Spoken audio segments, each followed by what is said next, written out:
famille, je vais vous dire quelque chose, je vais essayer de bien le formuler pour éviter qu'on puisse dire que je suis impulsif et que je suis vulgaire H24, donc je vais essayer d'avoir les bons mots corrects, même si c'est très difficile. On est en 2020. En 2020, il faut de l'argent pour vivre. Quand je dis vivre, ça ne veut pas dire forcément aller en voyage, aller en vacances, faire la vie d'Aloca, etc., etc. Vivre, ça veut dire vivre sans penser à demain. Ça veut dire que pour bien vivre, il faut payer son loyer sans se dire putain, j'ai 1200 euros et je viens de claquer 600 euros de loyer et là il me reste 600 euros pour me faire à manger. Donc, pour bien vivre, il faut de l'argent en 2020. C'est triste à dire, c'est vraiment triste ce que je suis en train de dire. Mais il faut de l'argent pour bien vivre en 2020. J'aimerais vous dire le contraire, qu'on peut se satisfaire de rien et que voilà. Mais c'est pas possible, c'est pas vrai. C'est pas vrai, je suis pas un menteur, il faut de l'argent. Pour être bien dans sa vie, il faut de l'argent. Vous savez pourquoi je vous dis qu'il faut de l'argent et pourquoi c'est difficile de vivre sans argent? Tout simplement parce que si demain, vous touchez de l'argent, que votre argent il part en fumée dans votre loyer, dans votre nourriture, vous allez penser tous les jours, tous les soirs à comment faire, comment je vais faire demain, comment je vais faire après-demain, comment je vais faire si je veux faire ça.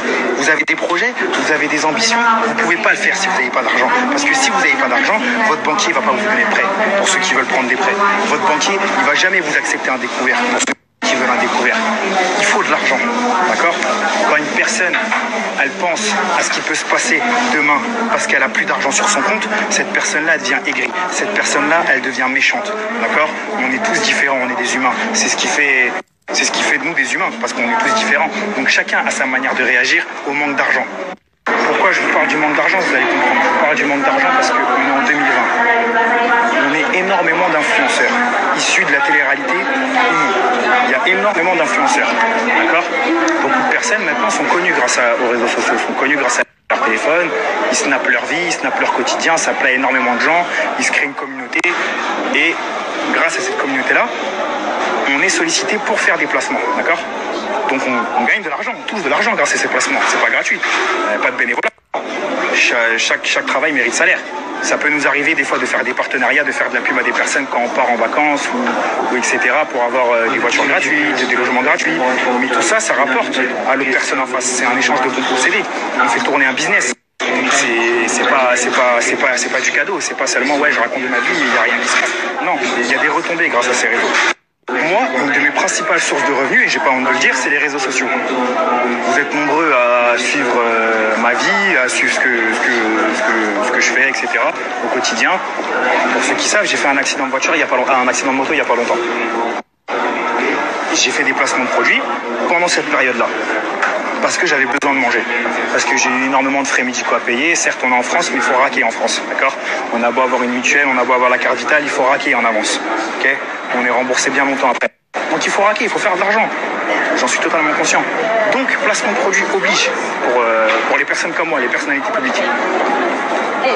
Hier, j'ai parlé des mariages.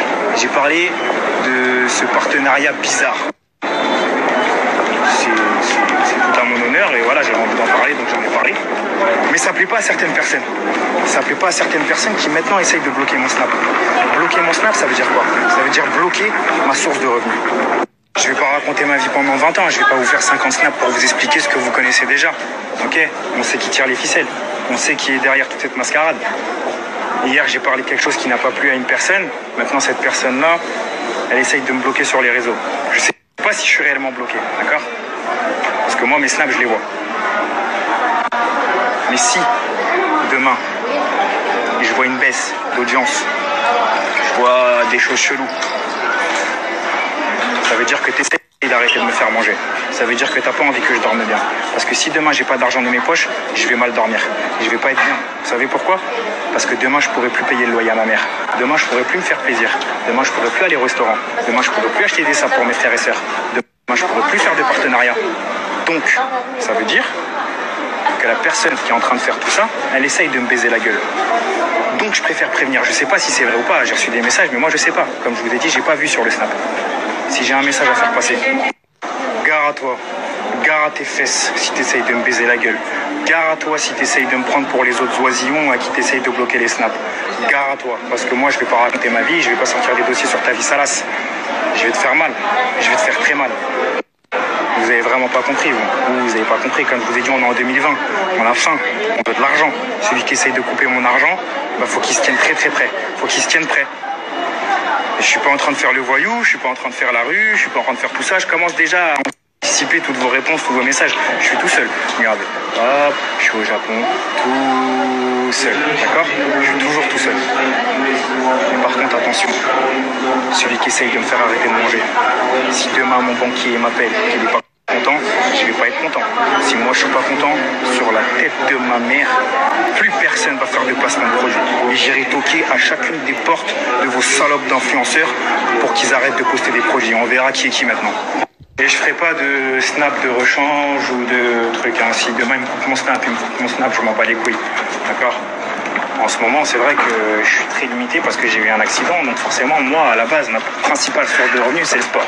Je fais énormément de coaching. J'aide énormément de gens à changer leur corps, à se sentir mieux dans leur peau. C'est ma principale source de revenus et c'est ma principale motivation. Et c'est exactement le pourquoi du comment j'ai commencé la télé. Parce que je voulais faire grossir ma communauté pour avoir beaucoup plus de clients, avoir beaucoup plus d'argent et aider beaucoup plus de personnes. Donc voilà, si demain j'ai plus Snap, je m'en bats les couilles, je ne referai pas, sachez-le. Mais par contre, il faudra en assumer les conséquences. Voilà, je fais des bisous à la famille.